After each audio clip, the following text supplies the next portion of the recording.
tout le monde, c'est Tyranno. Les vacances ont déjà commencé pour certains et pour d'autres sont à deux doigts de démarrer. Le soleil remplit notre cœur d'envie, de rêve et quand on y repense, l'année qui vient de se terminer est passée à une vitesse affolante. Vous avez passé de bons et de mauvais moments en suivant normalement les règles farfelues de votre règlement.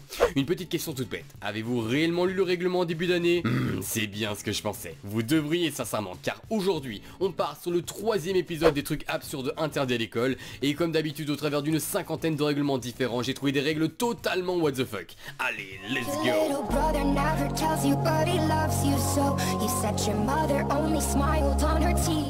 Vous le remarquez, le soleil est de plus en plus présent et dans vos chaussures, vous transpirez comme pas possible. Une seule envie, c'est d'aérer vos pieds pour survivre à cette canicule. Tongs, oh oui, des tongs. C'est la seule chose dont vous rêvez, mais dans de nombreuses écoles, c'est interdit. Je cite un point de l'école Notre-Dame du Point du Jour. Les jeux violents ou dangereux sont interdits, ainsi que les objets qui peuvent se révéler dangereux. Parapluie, couteau, tongs. Les tongs dangereuses, est-ce qu'on serait pas en train d'exagérer là non?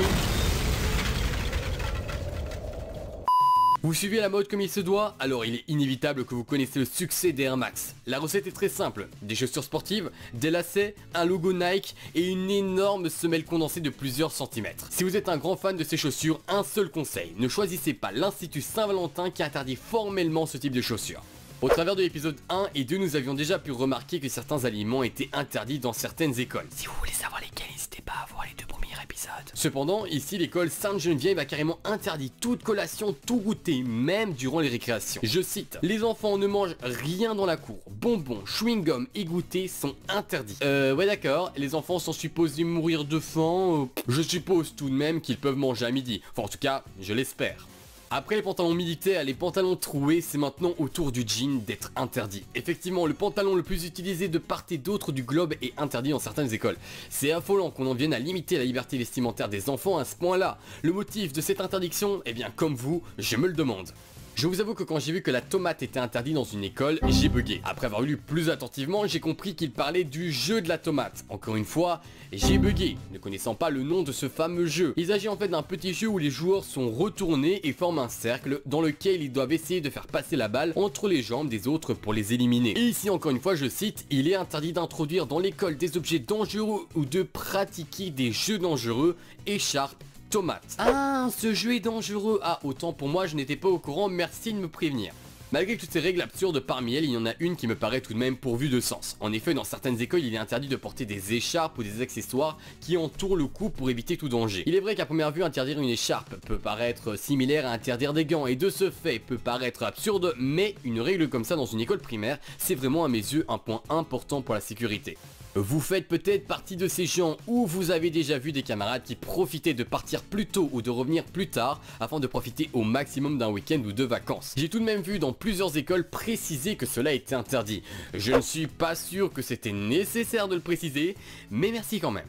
Je ne sais pas si c'est le cas pour vous, mais mes parents m'ont toujours dit de ne pas sortir de la maison sans avoir un minimum d'argent sur moi. J'aurais été mal si je faisais partie de l'école de Jules Verne, qui interdit tout enfant d'avoir de l'argent sur lui. Je pense que l'école stipule cela, bien évidemment, pour se protéger en cas de problème, mais bon, faut tout de même pas exagérer. Un minimum d'argent sur soi, c'est toujours nécessaire à mes yeux, on ne sait jamais ce qui peut se passer. On arrive maintenant sur la deuxième marche du podium et il faut du lourd déjà. Vous voyez ces fameux cartables tendance, oui, ceux qui vous permettaient de ne pas devoir porter vos sacs de près de 30 kg. Je parle bien évidemment des cartables à roulettes. Interdit, je dis bien interdit, de l'abus, je veux une explication. C'est quoi le motif maintenant? Ce type de cartable est peut-être dangereux, inapproprié, je ne sais pas. Bref, en plus il s'agit d'une école de ma ville, je reste abasourdi, je reste choqué. Voici le top du top, il est là, l'absurdité dans l'absurde absurdité, qu'est-ce que ceci est absurde? Dans une école à Lille, il est interdit de jouer au football, attention, écoutez bien, le mardi, le vendredi et le samedi. Donc on peut jouer le lundi, le mercredi et le jeudi et pourquoi pas le dimanche, mais les autres jours non, ça ne choque personne. Il doit y avoir sûrement une raison, cependant comme c'est écrit ici, cette règle paraît complètement débile.